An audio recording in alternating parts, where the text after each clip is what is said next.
Et salut les amis! Alors, normalement on aurait dû continuer le replay de l'Open Qualifier de Périgueux, mais en fait j'ai un petit souci informatique, donc du coup ce sera repoussé à vendredi. Et en attendant, je vous propose simplement une petite deck tech sur le deck mono rouge que je joue actuellement en tournoi, le deck Feldon. Vous avez été nombreux à me demander cette deck tech. Ma version est un petit peu différente des versions qu'on trouve habituellement sur internet. Donc voilà, je voulais vous en parler et puis vous me direz ce que vous en pensez.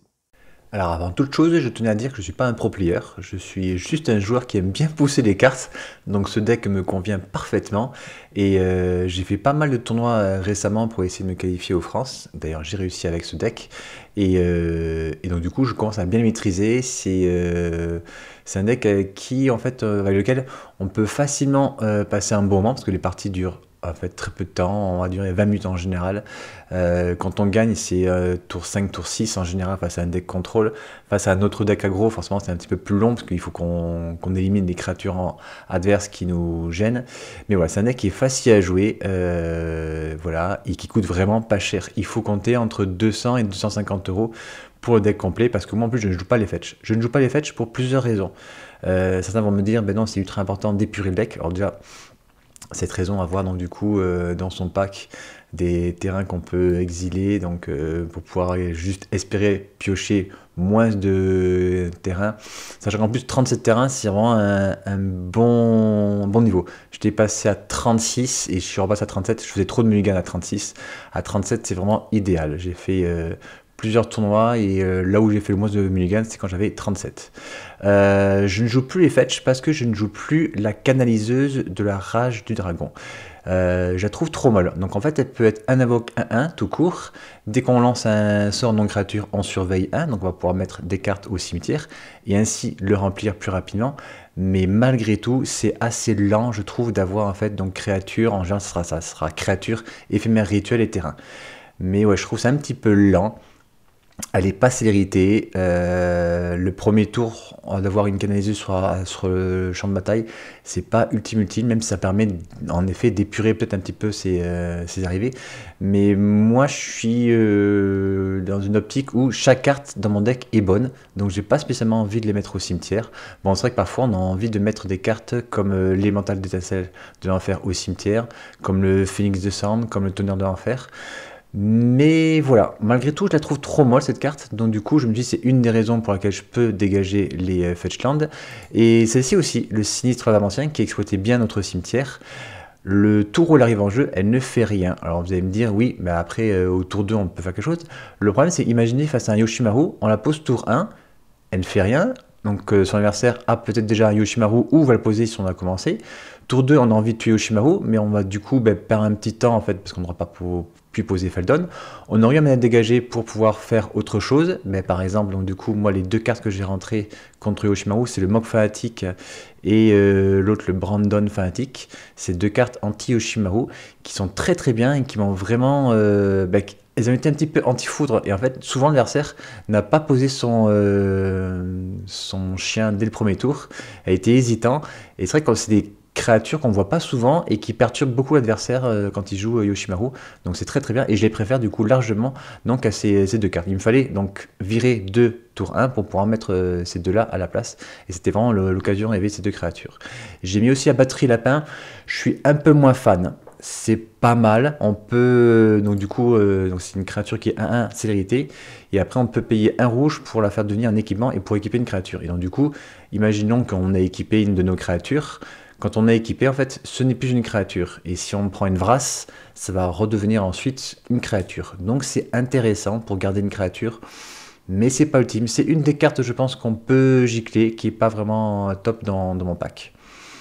Donc du coup 37 terrains, c'est parfait. On joue que des montagnes en G uniquement pour cette carte, le golem un peu de classe, parce qu'on est très, très content d'avoir une créature 2-2 pour un invoque. En Manland, j'ai le Bastion de Marche-Givre, qui est un petit peu plus mou qu'une usine de Mishra ou qu'un mou de caveau. Mais voilà, pour de l'invoque, on a une 2-3, et qui en plus, si elle blesse une créature, elle ne va pas se dégager à la prochaine phase de dégagement. La cavernogène, extrêmement fort quand on commence pas. C'est en fait comme si on commençait. On va juste perdre une carte, mais bon, du coup, c'est comme si on avait 7 cartes au lieu d'avoir la 8e carte qu'on va piocher. Donc très très bien. L'épopée d'Urza, très peu de mono rouge la joue. Moi, je la joue pour aller donc du coup chercher en fin de partie le messager de Bomat. Ça m'a fait gagner une partie d'ailleurs il y a pas longtemps. Ça permet aussi d'aller chercher Pince Crâne que peu de personnes ne jouent parce qu'on joue pas beaucoup de créatures. Mais du coup, ça me fait un autre tuteur sur l'épopée d'Urza. Et du coup, ça peut booster Feldon, qui du coup, souvent on a tendance à le laisser passer. Et du coup, il mettra 3 à chaque fois. Et ça permet aussi d'aller chercher la bombe à sortilège qui permet de faire un choc à distance. Ensuite, la frontale tectonique, pareil, mais si vous avez vu la dernière vidéo de MTG Prime, c'est une des cartes qui m'a permis de gagner face à Julien Castea qui jouait son deck combo Will Eleven.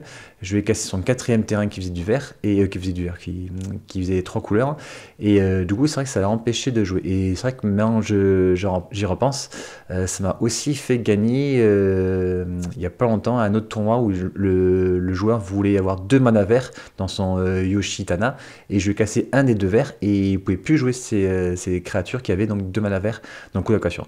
Donc très très bonne carte qui, pareil, je la vois pas dans toutes les decklists, et pourtant ça très très fort. Ça permet de ralentir l'adversaire, sachant que nous en fait une fois qu'on a 3 ou 4 terrains, après en général on peut s'en débarrasser de 1, même si c'est un peu délicat pour certaines cartes comme du coup le Tonnerre d'Enfer qu'on a envie de le rejouer pour 5. Voilà, mais malgré tout c'est une très très bonne carte.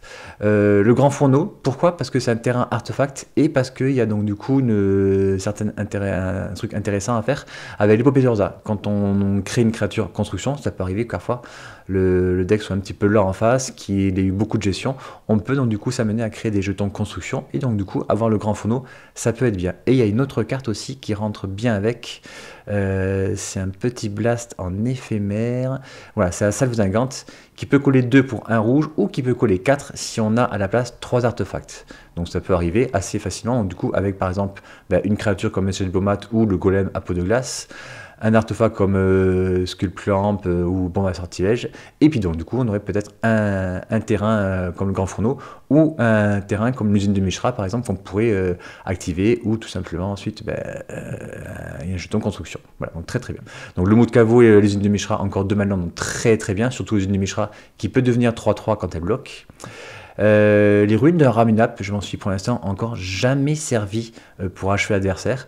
Mais bon, voilà, on sait jamais, ça pourra toujours dépanner. Ouais. C'est pas pour. Enfin, elle fait un mana incolore, tout quoi qu'il arrive, et elle peut nous faire un mana rouge en perdant un point de vie si vraiment c'est nécessaire. Parce que je joue quand même une carte comme Ball Lightning qui me demande 3 mana rouges, qui est pareil, une créature qui n'est pas très jouée. Et pourtant, si en face il n'y a pas de créature initiative et il n'y a pas de blast, c'est super fort.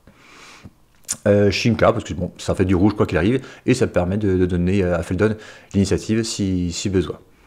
Sokenzan, pareil, on peut donc du coup soit faire du mana rouge de façon tout à fait traditionnelle, ou la défausser pour créer 2 jetons créatures 1-1 incolores. Et c'est très important, les incolores, parce que souvent on a des mères des runes en face qui peut être problématique. Là du coup on a quand même des créatures incolores. La tanière du gobelour, alors ça c'est très très fort aussi, parce que ça permet de créer une créature 3-2 et qui crée une créature 1-1 engagée attaquante avec elle. Et enfin on va s'attaquer aux créatures. Alors créature à un invoque, il en faut beaucoup, parce qu'en fait au tour 1, en fait, si on n'a pas de blast à faire, il faut pouvoir poser une créature tour 1. Donc la batterie lapin, on en a parlé à l'instant, c'est pas ultime, c'est peut-être une carte qu'il faudra dégager du pack. Le Brandon fanatique très très bien, parce qu'il peut déjà de suite mettre 1 sans avoir sacrifié, et si jamais son adversaire nous joue un Yoshimaru, hop, on peut l'achever. Et en plus, donc elle, comme le Mog fanatique, c'est des cartes vraiment très très bien dans cette optique du jeu, parce qu'il y a des cartes qui nous embêtent beaucoup. Je pense notamment à Brimaz, ou aux créatures qui donnent l'initiative en blanc et en vert, qui sont 4 en endurance, qui peuvent vraiment être de très très gros bloqueurs. Et en fait, souvent, on a beaucoup de blasts qui collent 3, mais c'est pas suffisant. Et donc du coup, avec ce petit ajout de 1 point, on peut achever ces grosses créatures. Alors, ça arrive rarement, mais quand ça arrive, voilà, c'est parfait. Alors certes, on va gaspiller 2 cartes contre une, mais souvent, c'est vraiment nécessaire. La combattante Falkenrath, un invoque 2-1, elle n'a pas de défaut, donc voilà, très très bien. Le Diable Vexatoire, alors j'ai longtemps hésité à le jouer, mais en fait, quand on réalise que tour 1, on peut avoir une 4-3, en général, l'adversaire va préférer perdre 4 points de vie, et que du coup, tour 2, on pose Feldon en attaque, son adversaire est déjà à 14, c'est vraiment énorme, franchement, pour attaquer très très vite, et donc très rapidement en fait finir la partie. Donc lui on l'a vu, donc un invoque 2-2, pas de défaut, à part qu'il faut un mana rouge, donc du coup enneigé, mais bon du coup on l'a 26, en général ça se passe bien. Le guide gobelin, un des meilleurs tour 1 du deck Feldon. Alors autant dans Karizev avant j'aimais un petit peu moins, autant là c'est vrai que tour 1 on a un goblin guide, on attaque à 2, tour 2 on va poser Feldon, s'il n'y a pas de bloqueur en face, l'adversaire est déjà à 14. C'est vraiment ultra fort, même si donc il donne un petit avantage à l'adversaire pour réguler ses landes, c'est franchement très fort et très rapide. Le Magus Scarifiam, très très bien, même s'il n'a pas la sérénité, contrairement à son homologue la Vivience du Master. Son avantage avec son texte, c'est une source que le contrôle devait infliger des blessures de non-combat à une autre créature, qu'avec sa contrôle, on met autant de marqueurs -1, -1. C'est très très bien pour tuer un Feldon adverse, parce que du coup, ce ne sera pas des blessures qu'il va prendre, ce sera des marqueurs -1, -1. Et donc du coup, il n'y aura pas le trigger de Feldon pour notre adversaire. Ensuite, donc mot fatigue, on en a parlé. Villain du Master, c'est la même chose quasiment que le Mage Scarifiam, mais qui a la célérité. Zurgo, ben, on ne le prend plus. Il peut être 2-2 et il peut être aussi 2-2 prouesse, enfin 2-2 précipitation. Donc avoir la célérité, c'est super fort. Le messager de Bopat, pardon, qu'on peut aller chercher avec l'épopée d'Urza, mais qui en plus, sur la tour 1, fait un départ assez agressif en tapant un 1 et surtout en mettant des cartes de côté. Et on peut ensuite se refaire une main, sachant qu'on va très très vite se vider la main si on arrive rapidement à avoir 3 terrains sur la table. On met très très peu de tour 2. Moi je mets l'apprenti loyal parce que ben, forcément une fois qu'il y a Feldon sur la table, on pose des mécanoptères volants 1-1 tous les tours qui ont en plus la sérénité, donc franchement c'est extrêmement fort. Moi personnellement c'est la seule créature tour 2 que je joue qui reste sur la table. Après je joue aussi l'élémental d'étincelle de l'enfer parce que c'est une créature 3-1 célérité pétillement et qui va revenir. Donc elle peut coller 6, on n'a pas vraiment envie de la tuer celle-ci, on sait qu'elle va revenir au cimetière et souvent voilà, l'adversaire vous verrez qu'il va la laisser passer, il va considérer que c'est une sorte d'incinération. À 2 d'invoque, voilà, j'avais à l'époque mis le gardien de la porte du cimetière qui permet d'exiler face à un deck Will Eleven. On peut exiler par exemple un éphémère ou un artefact pour justement l'empêcher de gagner la combo. Mais pareil, encore une fois, le problème de cette carte, c'est que lorsqu'elle arrive en jeu, elle ne fait pas grand chose. Voilà, elle va exiler, enfin, elle va pas faire de dégâts vraiment directs. Ouais. Donc face à notre deck aggro en plus, ça va être problématique. On va peut-être exiler un terrain, en sachant que moi en plus je joue pas les fetch. Donc exiler un terrain, c'est pas toujours possible face à un deck aggro. Et puis de toute façon, face à un deck aggro, on n'a pas spécialement envie que une carte que l'on possède nous fasse à nous des points de dégâts. Parce que on a quand même besoin de créatures, besoin des rituels d'éphémères, donc on pourra rarement dire ça face à un autre deck aggro, et on pourra dire terrain, mais du coup terrain face à un autre deck aggro, ça va pas ça faire grand chose. Et donc du coup ça va être utile peut-être contre un deck contrôle, en disant donc justement terrain, mais voilà, terrain il va peut-être perdre 2, donc on va avoir une créature qui aura mis 2, et ensuite il va peut-être réussir à la gérer, donc ouais, on va lui faire perdre une carte et perdre 2. Moi, je trouve ça trop lent. Voilà, trop lent, et en plus, la créature n'est pas sérénité. Et puis, on va peut-être dire terrain, et puis lui, derrière, il va faire une vrasse ou un anti-créature basique. Et du coup, la créature n'aura pas fait grand-chose. Alors, oui, elle a l'initiative. C'est très, très fort de son côté initiative. Mais en dehors de ça, ben, j'ai trouvé ça trop mou. Et finalement, j'ai préféré la dégager. Allez, maintenant, on repart donc, du coup, à Tronavok. Donc, du coup, Tronavok, 6-1, piétinement, sérénité. Ça très, très fort. Même si le 1 est très fragile, je reconnais. Mais voilà, je crois que je suis un des seuls joueurs de Mono à jouer ces deux créatures-là. Et par contre, c'est vrai qu'elle est quand même très vulnérable à une pyrokinésie.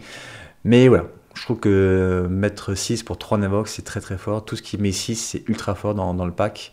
Y a ça, bien sûr. Et puis, il y a le fameux rituel Confiance Ardente qui peut mettre 2, 2 et 2 à tous mes adversaires. Donc du coup, en général, c'est une carte de finish avec la boule fulgurante. Une carte de finish aussi que j'ai sortie finalement, mais que j'aimerais bien rentrer, c'est l'Escoufenfleur territorial. Il est 6-5 pour 4 d'invoque. Il va attaquer un tour sur 2. C'est très très fort, mais voilà, pour 4 on va mettre 6, et encore s'il n'y a pas de bloqueur en face comme un Sinistre Strix ou une autre créature volante. Et après, voilà, le problème c'est qu'elle va pas vraiment réattaquer ensuite, elle va rester sur la table. Si l'adversaire a un bloqueur, derrière il peut le gérer avec une vrasse. Donc c'est sûr que c'est mieux une Confiance Ardente, ça reste très fort, mais pour l'instant je trouve pas la place pour le remettre dans le pack. Voilà. Alors peut-être justement à la place de la batterie lapin que je trouve un petit peu faible dans le pack. Allez, on retourne à 3 Navok, le Phoenix de Sand, qui m'a fait gagner de nombreuses parties, parce que ça vole, parce que c'est récursif, parce que ça se booste, et en plus quand c'est récursif, il revient avec un marqueur +1/+1, et donc du coup, il échappe aux cartes comme Exterminé par exemple, donc vraiment une très très très bonne carte. Le tonnerre de l'enfer, pour 3 invoques, on va mettre 4, et en plus c'est récursif, pour 5 invoques, on va pouvoir le réanimer. Et sachant que l'exhumation, ce n'est pas contrable, enfin c'est contrable, oui, mais avec une fin du compte, ou ce genre de cartes comme Stifle. On ne peut pas les contrer avec un contre-sort classique. La chasseuse d'orage, donc très très fort, c'est une 3 invoque, donc on va dire en quelque sorte 3-3 célérité, et qui au premier tour va transformer nos autres créatures célérité. Alors il est vrai que toutes mes autres créatures sont célérité. Voilà, donc du coup, c'est en fait juste dans mon deck une 3-3 célérité, mais ça va donner aussi plus 1, plus 0 à la créature qui vient d'arriver. Donc c'est pas quand même si mauvais que ça. Le fracasseur de la moisson âne, carte extrêmement forte, elle va empêcher une brimase, une bête de quête ou une carte comme ça en fait qui a beaucoup d'endurance de pouvoir nous bloquer. Et c'est aussi très très fort contre les packs noirs qui ont des decks avec Kaitas, Shieldred, qui ont des grosses créatures avec une grosse endurance. Voilà, là au moins on passe à travers grâce à cette créature, même si elle va du coup attaquer un tour sur 2 si on la surmène, mais c'est vraiment très très fort. 3 invoque, 3-2 célérité si on ne fait rien, et en plus si on la surmène, elle se dégagera pas au prochain tour, mais bon du coup on va pouvoir empêcher de bloquer, enfin de se faire bloquer avec une grosse créature. Là Ilia on ne la présente plus, 3 invoque, 2-2, elle va de suite devenir 3-3 en exilant une carte de notre cimetière, et en plus, chose que j'oublie souvent, quand on exile ensuite des cartes avec par exemple Feldon, elle va continuer à être boostée, donc vraiment très très fort dans le pack. Mage de la Lune, bon ben ça a le même effet que Blood Moon, ça paralyse beaucoup de decks, même si c'est quand même plus fragile que Blood Moon, ça embête beaucoup les decks 3 couleurs, et souvent en plus maintenant les Yoshi Maru sont souvent 3 couleurs, donc même eux ça les gêne aussi. Ensuite, on va voir la Fureur. Donc la Fureur pour 5 Navoc, c'est une sorte de pyrokinésie, mais que pendant notre tour. On peut la jouer pour 5 Navoc, elle sera 3-3 double initiative. Et en plus, si on n'a pas les manas, on pourra faire comme la pyrokinésie, exiler une carte rouge pour pouvoir la jouer très rapidement. Donc très fort en début de partie, surtout face au deck Gearson. Slicer, très très fort parce qu'en fait, elle peut donc du coup flipper. Donc du coup, on va souvent la jouer en fait pour 3 Navoc. Elle sera 3-2 initiative vérité, et en fait elle est une créature que pendant notre tour. Donc imaginez que vous vous attaquiez avec, elle va flipper du coup à la fin du combat, et elle va reflipper à l'entretien, donc elle va revenir ainsi, et donc du coup quand il fera une vrasse, ce ne sera pas une créature, ce ne sera pas le gros bras, ce sera directement donc un artefact légendaire véhicule, et donc du coup ça passe à travers les vrasses. Donc carte très très bien dans le pack encore une fois. Donc c'est fini pour les créatures, donc on n'a pas beaucoup de créatures, on a donc du coup 22 créatures simplement, mais on peut considérer que ça c'est une créature, la force de rage, qui pose 2 créatures 3-1, célérité et piétinement, un peu comme une ball lightning, mais là du coup on aura 2 créatures, donc même si y a une créature en face, on va quand même logiquement mettre 3 pour 3, ce qui est bien, et on peut donc carrément mettre 6 pour 3, et encore une fois ce sont des créatures 3-1 qu'on n'a pas spécialement envie de tuer quand on est opposé à ça, parce qu'on sait très bien qu'elles vont mourir à la fin de l'entretien suivant. On n'a pas spécialement envie de les tuer. D'ailleurs, très important, les 2 créatures 3-1 restent donc pendant tout le tour, et elles vont uniquement mourir à l'entretien suivant. Alors c'est vrai que du coup ça permettrait d'inclure des cartes comme on jouait avant dans Kaizev. C'était des cartes, où est-ce que je les ai que j'ai pas mis, voilà, Pyrocoeur par exemple. Ce sont des cartes qui permettaient d'infliger 4 blessures à n'importe quelle cible en sacrifiant une créature. C'était très très fort dans Kaizev, parce qu'on créait à chaque fois un petit Ragavan qui allait mourir à la fin de la phase de combat. Mais voilà, ça serait là, donc du coup le Pyrocoeur on le jouerait quasiment que pour cette carte là. Et sachant qu'en plus, alors, après les autres créatures qu'on n'a pas beaucoup, on n'a que 21 créatures, on n'a pas vraiment envie de les sacrifier pour coller 4. Donc moi, en fait, toutes les cartes qui nous font comme ça, comme Pyrocoeur, qui nous font sacrifier une créature, je ne les joue pas. Ensuite donc Chandra, ouais, donc Chandra je l'avais sorti et je l'ai remise parce que du coup j'avais perdu une partie contre Yoshimaru qui m'avait posé très rapidement un brimase, j'ai pas réussi à le gérer, et justement la dernière partie que j'ai joué, j'ai affronté une créature qui avait, l'adversaire avait une créature à 4 en endurance, et ça permet de gérer, et en plus il avait, il me semble de mémoire, l'initiative le joueur, et il a dû en fait du coup va m'attaquer sur Chandra et pas sur moi, et donc du coup en fait j'ai pu derrière moi récupérer l'initiative. Il voulait à tout prix se débarrasser de Chandra, j'ai pu récupérer l'initiative et ça a quand même pas mal changé la partie. La bombe à sortilège, donc c'est un choc incolore, donc très très bien contre les mers des runes, et en plus on peut aller chercher avec l'épopée d'Urza. Le pince-crâne, donc du coup, même si ça n'a pas beaucoup de créatures, c'est quand même très intéressant en fait de pouvoir piocher des cartes, surtout sur un Feldon en général, on va le mettre dessus. Kumano, donc on peut aussi considérer ça comme une créature, parce que tour 1, donc du coup ce sera juste un dégât en fait, de 1 point. Le tour 2, alors quand on va poser tour 1 ça, et que tour 2 on a Feldon qui arrive 3-3, c'est super fort. Et tour 3, ça va devenir une créature, donc qui sera de 2 célérité, avec en plus le même texte en fait qu'une autre carte que j'ai dans mon pack. Lorsqu'une créature doit mourir, elle est exilée à la place. Alors, ensuite, ah, j'ai même pas fait gaffe. Si une créature blessée de sourcil par une source que vous contrôliez devait mourir, pas une source qu'on contrôle. Donc ça ne concerne pas en fait nos créatures qui vont revenir du cimetière comme l'élémental d'étincelle de l'enfer. Donc quoi qu'il arrive, c'est une très bonne carte. Saut de feu, ben, en fait tous les blasts on va les mettre. Tous les blasts qui coûtent que 1 ou 2, on va les mettre. Donc 1 qui colle 2, on le met forcément. Lune de sang, je la prends de plus, le même pouvoir que Magie à la Lune, mais en boule fort parce que c'est un enchantement très difficile en ce moment dans le duel commander de se débarrasser des enchantements. Balafre sauvage, pardon, c'est un petit peu comme un choc, on va le garder. Donc le choc, l'éclair explosif qui peut mettre 2 ou 4, donc parfait pour pouvoir se débarrasser d'une carte, même si à 5 d'évoque, je vous cache pas que c'est assez rare qu'on utilise, mais ça arrive en fin de partie quand on est pas mal de terrain, et donc du coup c'est parfait. D'ailleurs ça me fait penser un petit peu au coup de flamme, qui lui aussi est un invoque qui met 2 en rituel, mais qui est flashback 5, et on va pouvoir à nouveau remettre 2, voilà. Feu de goudron, donc c'est pareil que le choc. La foudre, je la présente plus. La salve d'ingante, on l'a vu tout à l'heure, elle peut mettre 2 ou 4 si on a 3 artefacts. S'amuser avec le feu, c'est un choc, mais si on le fait sur l'adversaire, on va pouvoir faire un regard 1, donc très bien pour épurer son deck. Brasier calcinant, tout le monde la joue pas, je trouve ça très très fort. Même si on n'a pas beaucoup de terrain, on s'arrange toujours pour la jouer, donc du coup pour faire 3 points de dégâts à l'adversaire et 3 points à une créature. Bien que ça m'est arrivé des fois de faire que 1 et 1, parce que j'avais pas de terrain et ça me permettait de finir la game. Sans calcinant, c'est un peu pareil, on peut mettre 2 à une créature et si elle meurt, l'adversaire va prendre 3. Voilà. Fissuration, alors je la joue, même si ça fait pas 3 points de dégâts directement sur l'adversaire, ça permet de gérer donc une créature, mais aussi de gérer un JT. Et je peux vous dire que JT contre nous, c'est très très fort, donc il faut au moins une carte pour s'en débarrasser. Voilà. Alors c'est vrai, je ne joue pas moi les trucs anti-gain point de vie, comme alors il est où l'enchantement, je sais même plus comment il s'appelle, parce que je le joue plus moi. Il y a un enchantement pour 3 invoques qui permet en fait aux 2 joueurs de perdre 20. On ne peut plus gagner de points de vie et surtout on perd 2 à chaque entretien. Voilà, je ne la joue pas, je trouve ça trop lent. Il y a aussi pareil le férocément déchaîné qui empêche de gagner des points de vie. Mais voilà, il y a tellement de decks aggro en ce moment que des cartes comme ça, et je trouve que c'est du coup devenu un petit peu trop lent dans le format. Voilà, c'est ici le vortex sulfureux. Voilà, donc au début de l'entretien de chaque joueur, en fait, ça inflige 2 blessures à ce joueur. Et si un joueur devait gagner des points de vie, on n'en gagne pas à la place. Et alors, c'est bien, et puis c'est pas non plus ultime. Genre un glacial chasme en face, on va rien pouvoir du coup faire parce que c'est inflige, c'est pas perdre des points de vie. Donc voilà, et puis je vous dis en fait je préfère coller des blasts plutôt que de faire 2 blessures à chaque tour.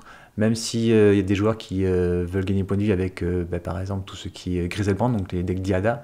Mais en général les decks contrôle qui jouent des cartes qui font gagner point de vie, ils ont des cartes pour gérer les enchantements. Donc je trouve ça un petit peu trop lent et trop faible. Et surtout contre les autres decks aggro, c'est une carte morte, un peu comme Ankh Mishra, qui est une carte morte contre les autres decks aggro. Et face aux decks contrôle, forcément, ça les tue net. Voilà. Mais je trouve que déjà les decks contrôle en face, on arrive à peu près à bien les gérer. Sauf si bien sûr Atraxa arrive beaucoup trop tôt sur la table. Allez, on repart du coup, on était au blast. Et après on a tous les blasts qui font un peu comme incinération. Donc pour 2 on va coller 3 sur une cible de notre choix, avec à chaque fois un petit avantage, incinération qui empêche de régénérer par exemple. Donc la force de rage que je vous ai dit tout à l'heure qui présente 2 créatures 3-1, pétillement et sérénité, qui fait un peu comme Ball Lightning. Le futur, pour 3 invoques ça fait 3 ou 4 si on a utilisé 3 mana rouge. La pyrokinésie c'est tellement fort actuellement, franchement c'est une des meilleures cartes du format actuellement parce que ça permet de tuer franchement plusieurs créatures, notamment face à un deck Gerson, c'est la meilleure carte qu'on puisse avoir en première main, dans les premières mains en tout cas. La salve de feu, forcément, pour finir l'adversaire, en sacrifiant 2 montagnes, on colle 4, c'est ultra fort. Javelot de flamme, très bien, pareil, encore une fois ça colle 4 pour 3 rouges, ou on peut parfois mettre 2 rouges et 2 mana incolores, donc très bien, encore une fois pour gérer les créatures avec 4 en endurance. Balafre de flamme pour 1, alors c'est vrai qu'on ne va pas pouvoir tuer l'adversaire, infliger des blessures à l'adversaire, mais pour 1 coller 4 à une créature, c'est vraiment parfait. Et il ne faut pas hésiter, hein, si vous avez un Yoshimaru qui a que 1 endurance, tour 1, il ne faut pas hésiter, si vous avez que ça comme blast, il faut le gaspiller dessus. Vous aurez ensuite d'autres blasts avec cette version pour pouvoir tuer ensuite des créatures qui ont 4 en force. Voilà. Un Yoshimaru, de source sûre, il faut jamais le laisser si on a l'occasion de le tuer tour 1, parce que ça peut très très vite dégénérer avec par exemple en tour 2 un terrain légendaire, une mox, une autre créature légendaire, il va devenir beaucoup trop gros ensuite. Chaîne d'éclair, bon, ben, c'est une sorte de foudre mais qu'un rituel. Attention si vous êtes affronté un autre deck mono rouge ou bleu rouge. Le coup de flamme, donc j'en ai présenté tout à l'heure, il peut revenir du cimetière. L'éclair fourchu, c'est très très fort, ça met 2 blessures réparties comme on veut. Le fait qu'on joue Feldon, on peut infliger en fait une blessure par exemple sur un Yoshimaru et une blessure sur son propre Feldon pour pouvoir piocher une carte. Voilà, donc très très bien. Pointe de lave, alors, pendant longtemps je ne l'ai pas joué celle-ci, mais pour un invoque en call 3, ça permet de finir la partie assez facilement, j'aime bien. Fire Ambush, ben, je vous dis tous les dégâts en fait, qui mettent 3 pour 2 l'invoque, qu'ils soient en éphémère ou qu'ils soient en rituel, il faut les jouer. C'est une très vieille carte de Portal, donc vous l'aurez qu'en bord blanc il me semble celle-ci. Éruption de roulis, c'est un peu pareil, sauf qu'en là en plus on a un kick 5 qui permet en fait d'infliger 5 blessures à la place. Mais bon, ça m'est jamais arrivé d'avoir 7 terrains sur la table avec ce deck. Le flou incendiaire, pareil, qui colle 3. Le marteau volcanique. Trace d'arc électrique ultra fort. Ça inflige 2 blessures à une cible et une blessure à une autre cible. Encore une fois, on peut tuer une créature adverse et coller 1 sur notre Feldon. Un peu même principe que l'arc électrique qui lui répartit 3 blessures de la manière dont on veut. Voilà. L'arc pyromantique, pour 3 invoques on va coller 4, très très fort, et en plus il y a 2 éphémères ou rituels au cimetière, c'est incontrable. Donc très bien, pareil pour gérer par exemple les créatures qui ont en parade, comme Gerson et comme, comment il s'appelle, Raffine, pardon. La défiance collective, très très bien, on va souvent la jouer, pourquoi ça marche pas, hop. Pour 4 en fait, on va la jouer, on va payer 3 plus 1 intensification, pardon, qui va permettre de faire 4 blessures à une créature et aussi 3 à l'adversaire ciblé. Donc très très fort. L'éclair de faille, souvent on va jouer tour 1 et puis bah, du coup ça empêche l'adversaire de jouer une créature. Il préfère se prendre les 3 points directement sur lui. Embrocher les critiques, voilà, on fait beaucoup de points de dégâts très rapidement, donc pour un invoque ça collera 3, ça sera un petit peu l'équivalent du coup de la pointe de lave. Et enfin la confiance ardente qui a beaucoup de fonctions. En général on va souvent coller 6, ou peut-être parfois on va aussi détruire un artefact ciblé comme un JT. C'est assez rare qu'on utilise la fonction une blessure à chaque créature, mais ça peut être utile. Ça permet parfois de gérer donc du coup beaucoup de mécanoptères et de s'infliger une blessure sur Feldon pour piocher encore une fois une carte. Les cartes que je n'ai pas mises, que je vois souvent dans les autres listes, c'est le cercle des barbares. Je trouve que c'est assez rare d'avoir 7 cartes au cimetière, donc du coup on aura rarement la fonction de pouvoir infliger 2 blessures à une cible. Par contre, se prendre une blessure à chaque fois qu'on l'engage, c'est vraiment trop pénalisant. Donc la canaliseuse, on l'a vu. Le Noble de Stankerk, alors je l'ai joué, mais c'est un petit peu mou. Alors oui, ça va coller 1, puis ça va peut-être, je dis bien, je dis peut-être coller 2 de plus, donc du coup on aurait collé 3 avec. Je pense que voilà, alors ni elle pour l'instant, ni la batterie lapin, je suis convaincu, mais voilà, en tout cas celle-ci était trop lente, l'autre, la batterie lapin au moins était célérité et permettait de faire quelque chose. Le poussin de phénix, à la rigueur, ce serait peut-être lui que je mettrais à la place de la batterie lapin, qui est un vol célérité, qui est pas mal. Il peut pas être bloqué et il ne peut pas le bloquer, donc enfin il peut pas le bloquer. C'est très rare de pouvoir le bloquer parce que du coup il n'y a pas beaucoup de créatures volantes en ce moment dans le format, bien sûr, avec ses terrafines. Mais j'aime beaucoup et en plus il peut revenir au cimetière. Alors la condition pour revenir au cimetière est assez délicate. Il faut qu'on attaque avec au moins 3 créatures, ce qui est assez rare dans le pack, sachant qu'on a que 21 créatures dans le pack. Donc le sinistre, je vous ai dit que je trouvais ça trop lent. Le gardien, pareil. Alors ça aussi, le pyromancien guéri, pendant très longtemps j'ai trouvé ça trop mou, je l'ai testé, ça peut être pas mal, mais voilà, c'est trop mou, ça n'a pas la célérité, ça va poser des créatures 1-1 que si on se défausse de cartes non terrain. Personnellement, j'aime pas, et puis près pour 5 Navox, c'est assez rare qu'on ait 5 manas sur la table et qu'on ait surtout envie de les utiliser pour poser juste 2 créatures 1-1. Voilà, donc finalement elle dégage. Elle n'a pas beaucoup de créatures, donc ça peut être intéressant de sacrifier le peu de créatures qu'on a pour en faire des 4-1.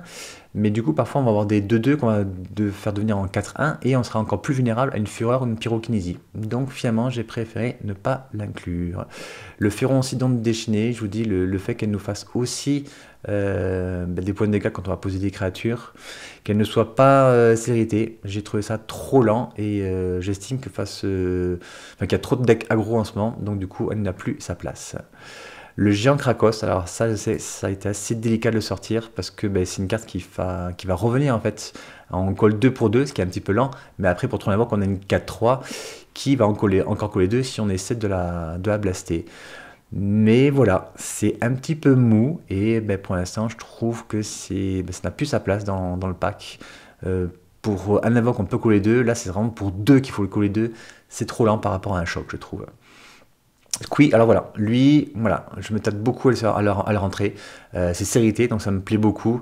On pose une créature 1 en plus Cérité et c'est récursif, même si c'est quand même un petit peu cher la récursivité, il faut quand même payer 4 et il faut utiliser 4 autres cartes, ce qui est assez difficile à faire. Mais voilà, c'est une carte qui pourrait peut-être rentrer dans le pack, que j'aime beaucoup, donc à tester pour mes prochains tournois. Pareil, les Sconfleurs, je l'ai déjà testé. Et voilà, donc ce sera, je pense, une des deux là qui va rentrer dans le pack. Langue de Mishra, donc je dis trop risqué. Vortex sulfureux, trop risqué. Voler des charges, sacrifier un terrain pour en mettre 3. On n'a que 37 terrains dans le pack. C'est souvent la parfaite limite. On peut pas en avoir 38, ce serait trop. 36 serait un peu trop faible. Et on a toujours besoin de tous ces manas qu'on a sur la table. Donc ouais, je trouve ça un petit peu trop risqué. On n'a pas envie au début de sacrifier un terrain. On a vraiment besoin de tous ces manas. Et sacrifier un terrain pour couler 3, ça ne m'intéresse pas. Défense crâne, voilà. Alors ça c'est une carte aussi que je jouais à l'époque pour passer outre les decks en fait qui gagnaient des points de vie, qui se protégeaient. Mais voilà, ils sont de plus en plus rares. Les decks avec glace à la chasse, on en voit de moins en moins. Et donc, du coup, ben, j'ai préféré la sortir. Surtout qu'en plus, les 3 points, on ne peut pas les mettre sur une créature. C'est immense sur un joueur. Donc, je préfère ne pas la mettre. Carbonisé. Alors, pareil, c'est une très bonne carte pour mettre 4 points de dégâts. Mais elle nous inflige 2 blessures. Et il y a trop de decks aggro aujourd'hui pour se permettre de s'infliger autant de blessures d'un coup. L'effondrement, alors là pareil pour 4, alors c'est très très cher, mais on peut sacrifier une montagne. Mais comme je dis à l'instant, voilà, 37 terrains, c'est pas énorme, on a besoin souvent de tous nos terrains. Alors en fin de partie ça peut être pas mal, hein, voilà. Mais le problème c'est qu'on peut cibler qu'une créature ou un planeswalker, pas un joueur. Du coup, j'ai préféré ne pas la mettre. Et enfin, éclairer la piste, c'est une carte qui est jouée dans tous les decks, sauf le mien, je sais bien. Ouais. J'hésite beaucoup à la mettre. C'est vrai que ça permet pour un invoque en quelque sorte de piocher 2 cartes. Mais voilà, ben souvent on n'a pas assez de mana pour pouvoir les jouer les deux. On va en jouer qu'une des deux. On va dépenser un mana rouge pour ne rien faire réellement en fait le tour où on l'a joué. Donc je sais pas. Ouais, moi j'ai sorti. J'ai trouvé ça un petit peu trop mou. Enfin pas trop mou, mais voilà. Le Unavoc, souvent, je préfère l'utiliser pour poser ben, notre créature ou un blast. Et j'ai souvent ben, pas ce petit 1 de plus. Voilà. Donc ça reste discutable, mais voilà. Et bien c'est fini. Tout ça pour vous dire que le deck coûte vraiment pas cher. Il faut compter entre 200 et 250 euros, surtout si vous aimez pas si vous mettez pas les fetch, qui pour moi ne sont pas vraiment utiles dans le pack. Les deux cartes qui coûtent très très cher, c'est Épopée d'Urza, qui n'est pas plus n'est pas joué tout le temps, et Fureur, là par contre, elle est obligatoire dans le pack. Donc voilà, le deck vous coûte vraiment pas cher, c'est super intéressant. Ici il y a Blood Moon aussi qui coûte cher, elle aussi, elle est un peu obligatoire dans le pack. La Blood Moon c'est vraiment très très fort, même s'il y a le Mage de la Lune aussi, mais voilà, ces deux cartes là sont vraiment obligatoires. Voilà, en tout cas, c'est ce petit deck qui m'a permis de me qualifier aux France. Alors, je risque de me faire ridiculiser aux France parce que je suis vraiment un joueur, comme on dit, lambda, qui aime bien filmer, mais qui joue de façon un petit peu casual. Je fais beaucoup d'erreurs, beaucoup de misplays parce que j'aime bien jouer rapidement. Et du coup, un deck comme ça me convient parfaitement. Moi qui aime bien pousser les cartes sans trop réfléchir, c'est vraiment un deck parfait pour un débutant ou un deck voilà, qui un joueur débutant, pardon, ou un joueur qui n'a pas envie de s'embêter à passer 1 heure sur toutes les rondes. Voilà, j'espère que la deck tech vous a plu, qu'elle n'a pas été trop longue, et on se retrouve vendredi pour la suite de l'Open Qualifier de Périgueux. A bientôt, bye bye.